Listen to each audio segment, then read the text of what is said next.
Funding for Overheard with Evan Smith comes from Hilco Partners, a Texas government affairs consultancy, Claire and Carl Stewart, Christine and Philip Dial, Eller Group, specializing in crisis management, litigation, and public affairs communication, ellergroup.com, Diane Land and Steve Adler, and Carrie and Chris Odo.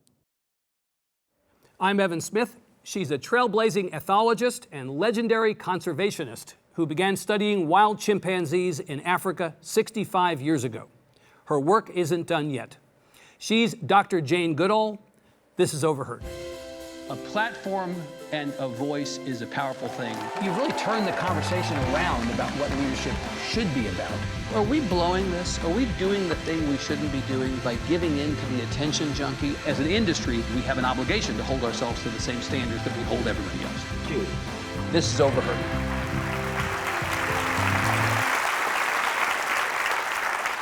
Dr. Goodall, what an honor to have you here.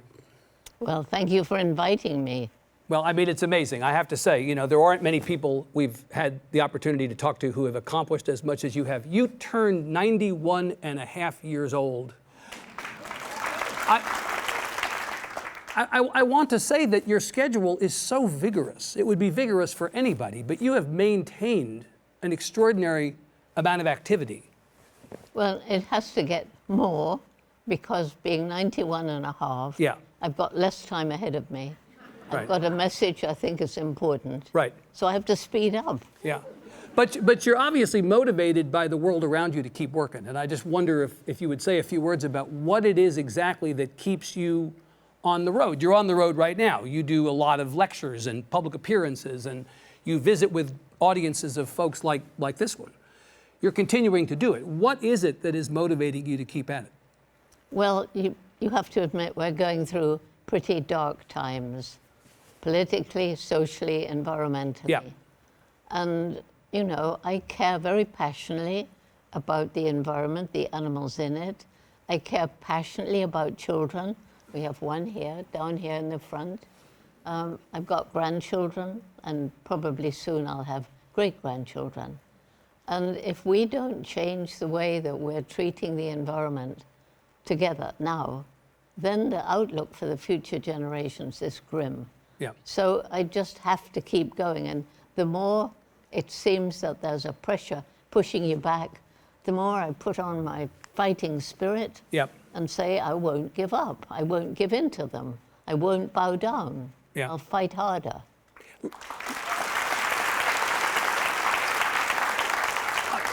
I will observe that logically fighting for the environment should not be controversial.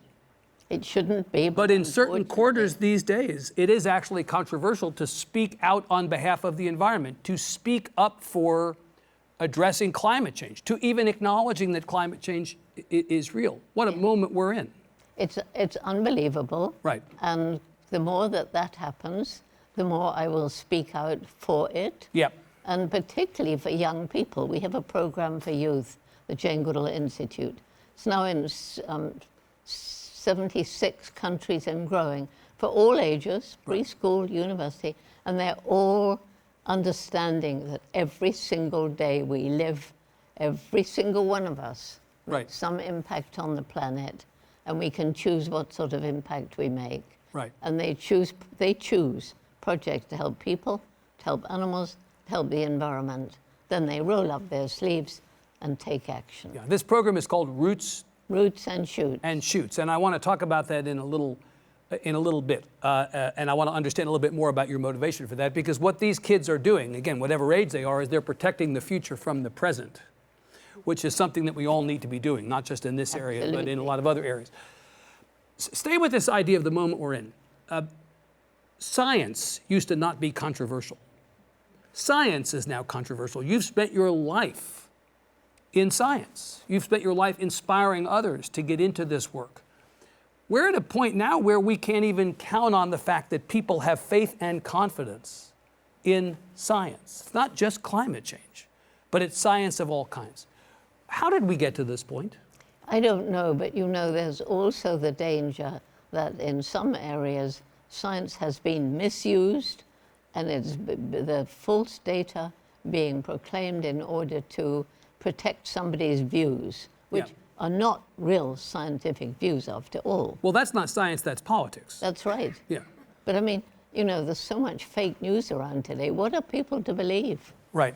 And social media hasn't helped. No, it hasn't. It can. Social media can be incredibly helpful. Right. So I can get a message that normally I say I could give to a room like this. Now that message can just go everywhere. Right. Thanks to social media. Right, but in terms of the misinformation you're talking about, Yeah. that people are willing to believe, gullible enough to believe. Well, some people haven't been educated to understand Right. what's fake and what isn't. Right. It's not their fault. Yeah. If you're kind of brainwashed in school to believe this is true when in fact it's not, how are you supposed to react? Yeah. And you consider yourself part of the group that is educating us, all of us, about what is real and what is not real.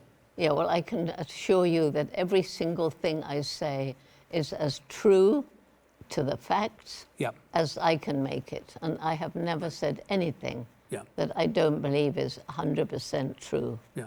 You put yourself out front last year before the election in November here, but it was really at a time when there were a number of elections about to happen around the world. Oh, yeah. And you said, I am going to be part of the Vote for Nature campaign. You talked about this all year last year, and you said it's really important, regardless of where you are or who you are, that you, as a voter, support candidates who are committed to protecting the environment. Yes, that's right. And, you know, it didn't work, but Yeah, I was going to ask you, how'd that work out for you? it didn't. Right, didn't actually work out.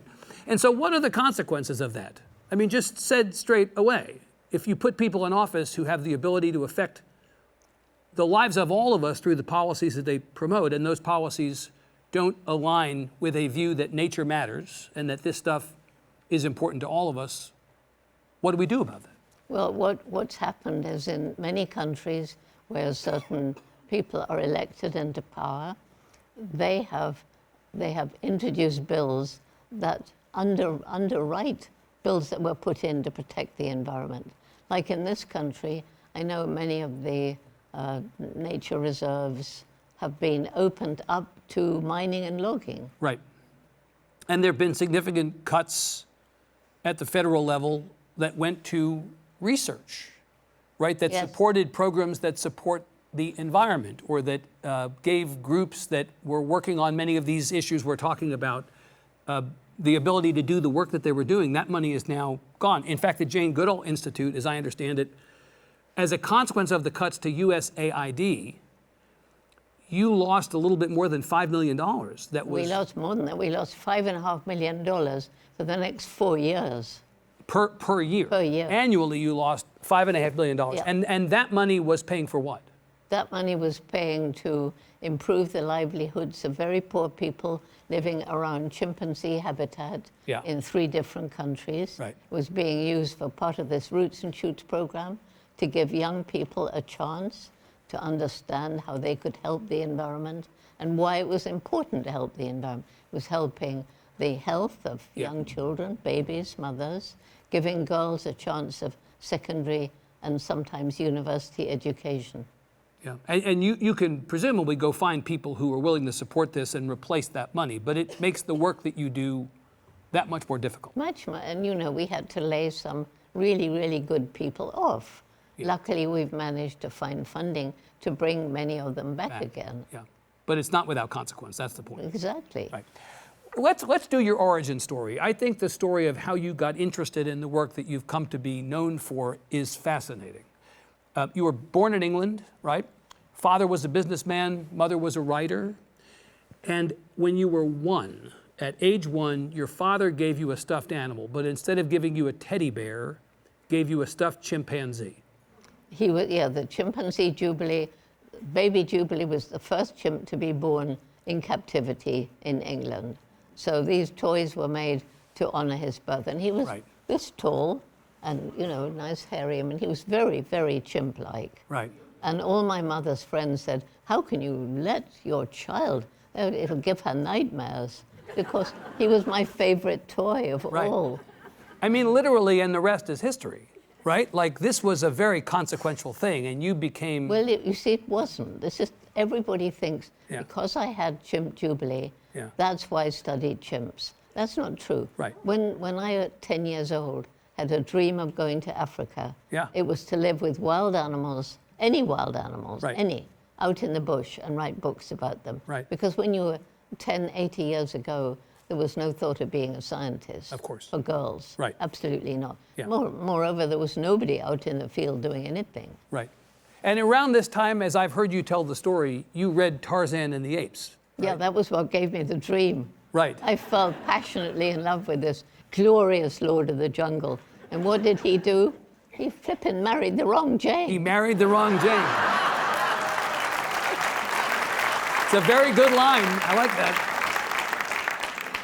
So you're that kid. You're that kid who's interested in this life. But as you say, there were many reasons to think it would never actually.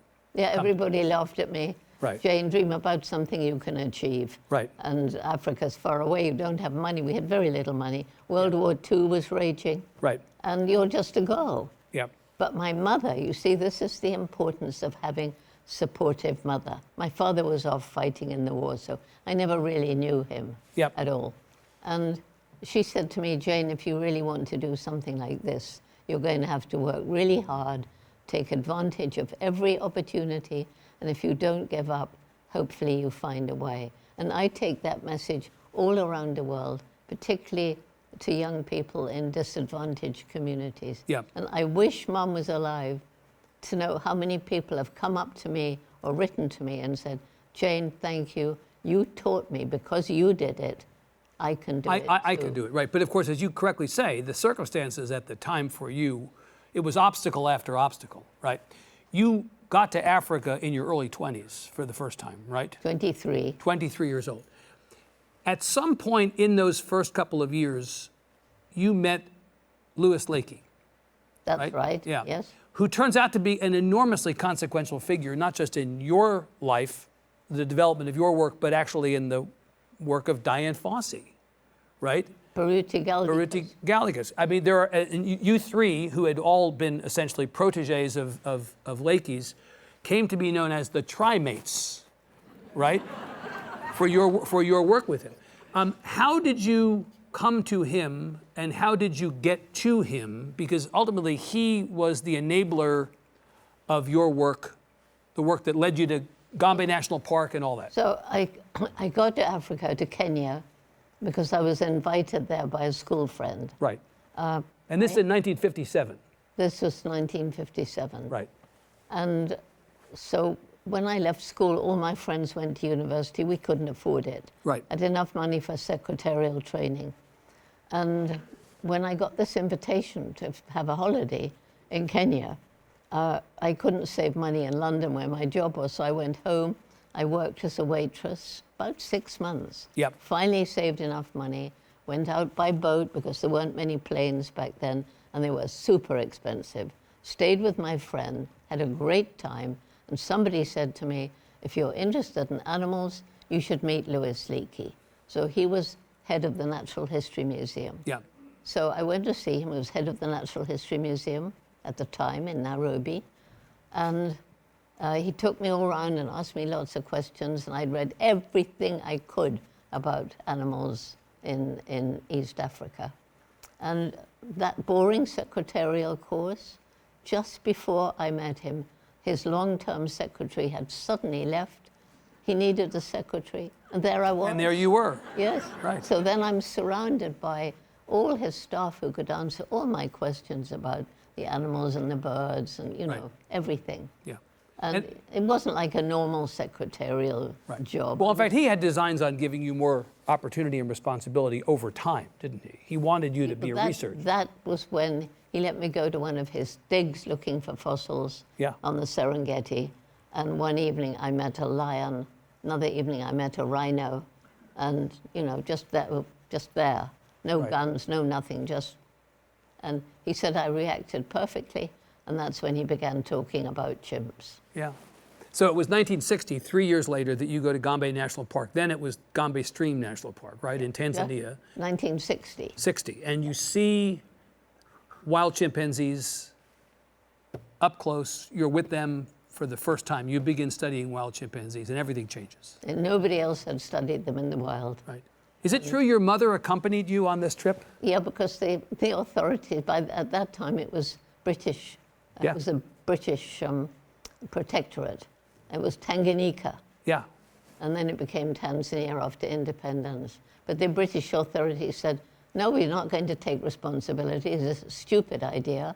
A young girl in the forest. But in the end, they said, okay, but you can't come alone. Got to bring your mom. So, no, we shouldn't say that. They just said, she volunteered to come. Yeah. And she was amazing because I had money only for 6 months. Remember, hadn't been to college. And so money for 6 months. And for 4 of those 6 months, the chimps took one look at me and vanished in the forest. And I was getting desperate. Only 2 months left. Yep.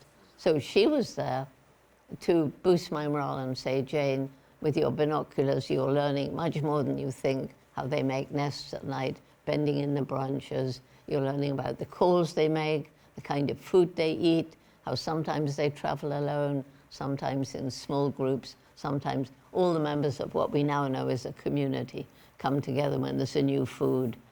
So she boosted my morale. She saw that. She saw Yeah, that it was a success. yeah. Yeah.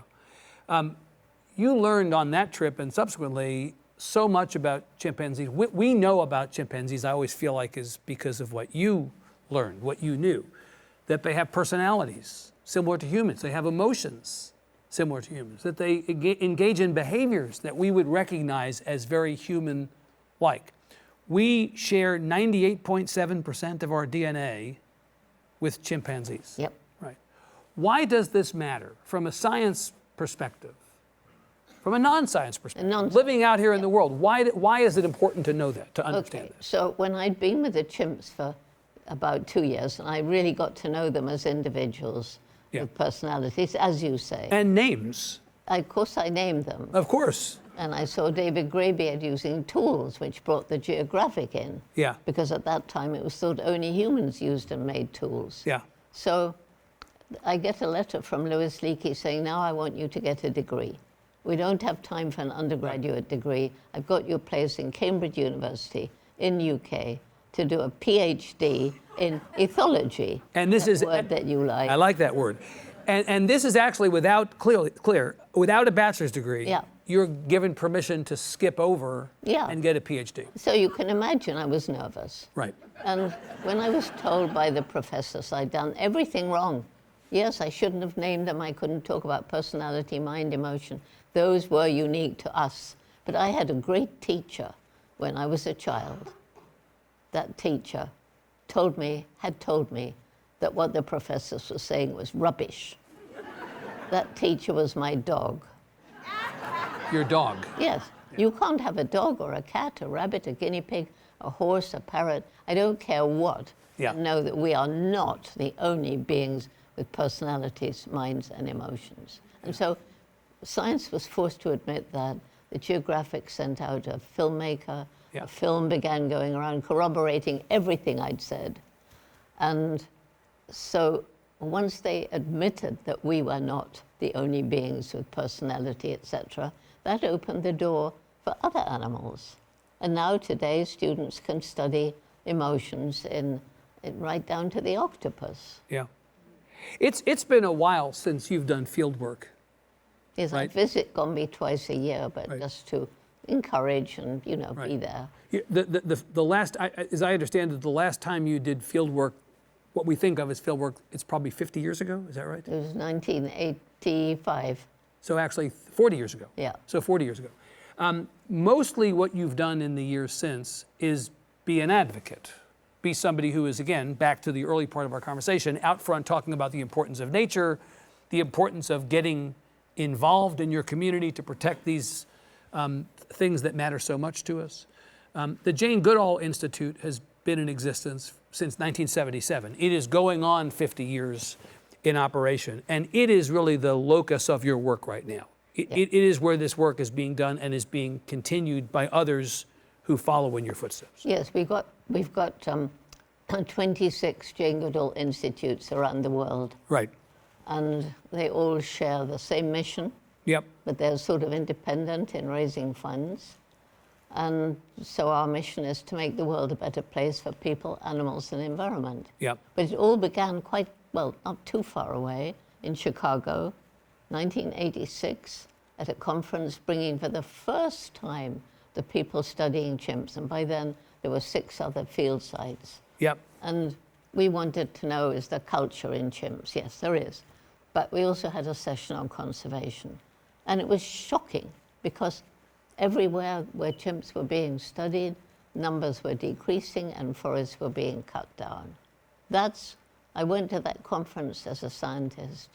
I left as an advocate. I knew I had to do something to help. I was also learning about the plight of so many of the Africans living in and around chimpanzee habitat. And why were they cutting down the trees? To make some money. They were desperate, struggling to survive. Money from charcoal or timber or clearing land to grow more food. And if we don't help these people to find ways of making a living without destroying the environment, we can't save chimps, forests, or anything else. Or anything. So we began the Jane Goodall Institute, we began our Take Care or Tokari program, very holistic, going into a village with local people asking, what can JGI do to make your lives better, and starting there. So they trust us. Yeah. We could expand, giving scholarships to girls and microfinance based on Muhammad Yunus's Grameen Bank. And it's been so successful. People understand protecting the environment isn't just for wildlife, it's for their own future. Yeah. And so you've become an advocate for people Yes. as well as for chimpanzees and as well as for the environment. Yeah, and we're all primates. Right. Yeah. We're all primates. I promised you in the last couple of minutes that we would come back to roots and shoots. Yeah.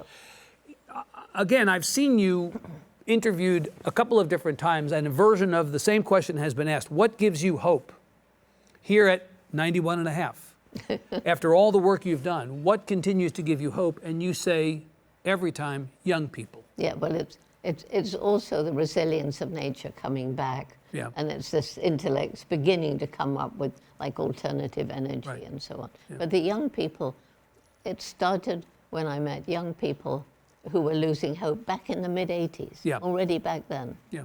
And they said that we'd compromised their future and there was nothing they could do about it. Well, we've actually been stealing the future of young people ever since the Industrial Revolution.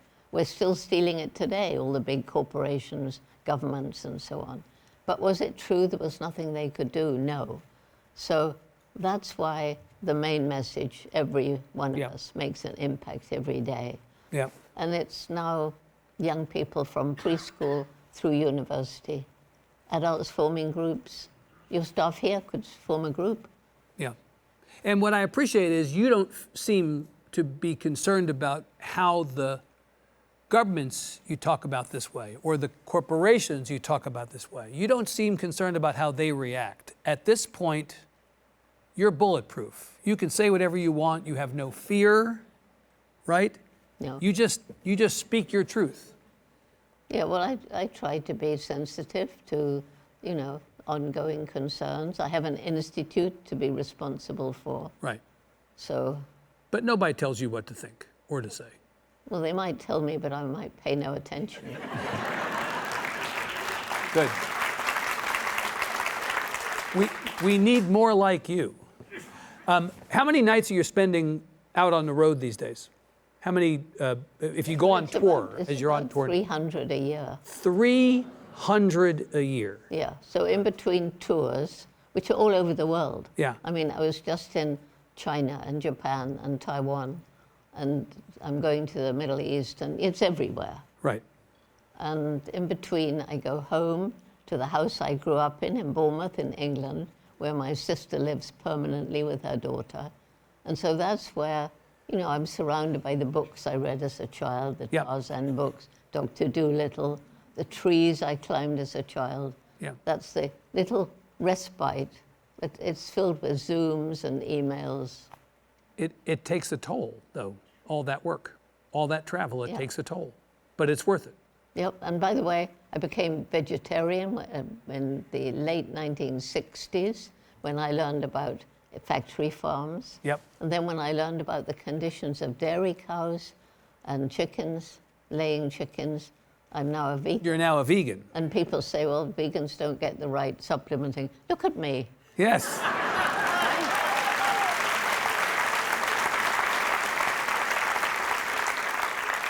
I have just spent the last 26 minutes looking at you, and I have to tell you, I'm amazed at what I see. This was as interesting as I hoped it would be, and you are as much of a legend, as the young people say, a baller, as I knew you would be. You inspire all of us. You inspire me. Thank you so much for your work. Dr. Jane Goodall, give her a big hand.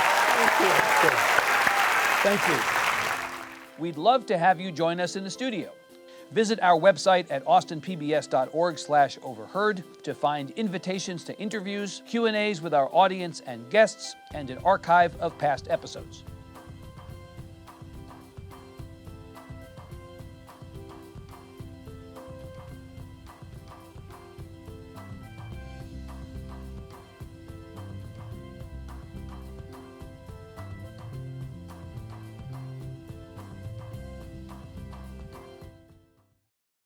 Funding for Overheard with Evan Smith comes from Hilco Partners, a Texas government affairs consultancy, Claren Carl Stewart, Christine and Philip Dial, Eller Group, specializing in crisis management, litigation, and public affairs communication, ellergroup.com, Diane Land and Steve Adler, and Carrie and Chris Odo.